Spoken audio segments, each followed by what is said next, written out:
Free from catch what matters to create what matters in terms of IP. And therefore, we prepared here something.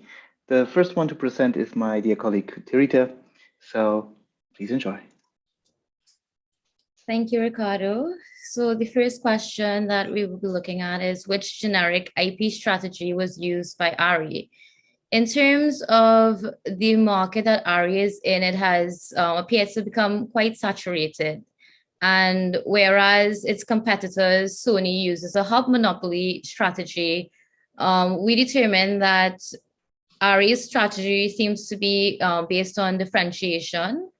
And it's a niche strategy where they focus on their unique selling propositions, both in terms of their products, from a product perspective, and also from their branding.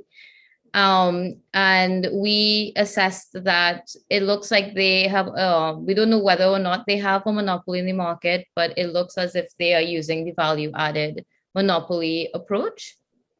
And how they have done this in terms of their product is by focusing on their product characteristics, which they deem to be critically important to the end user.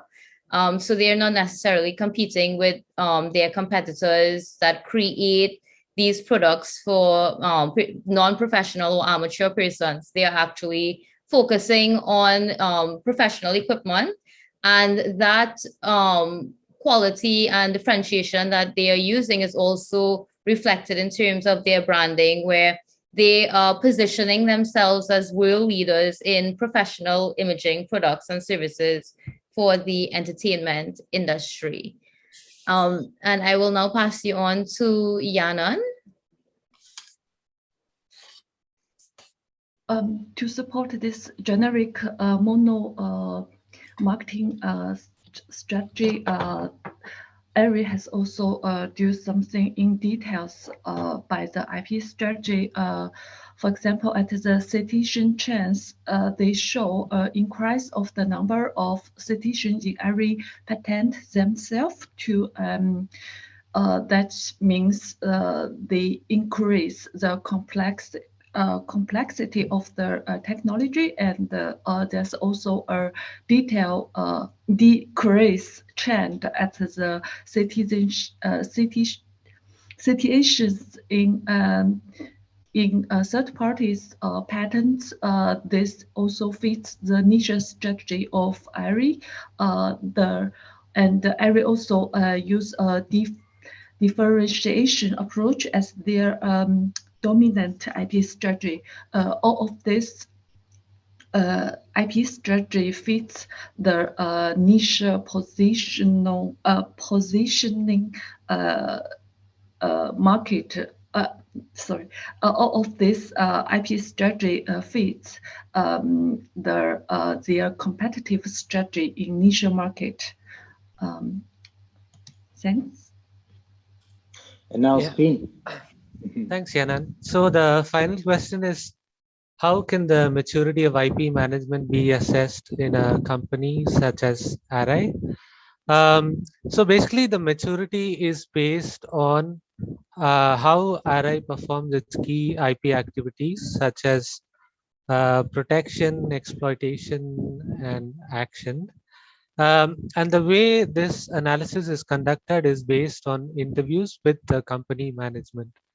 And the external party goes in with certain parameters, and these parameters are based on actually the IP activities, and based on the answers that the company provides to these parameters, the maturity analysis is conducted. So these parameters are, as we saw before, goal definition, risk management, responsibility, etc., etc. These are analyzed over 4 levels of maturity. So for ARRI, in terms of goal definition, they set their goals which are derived from the innovation project.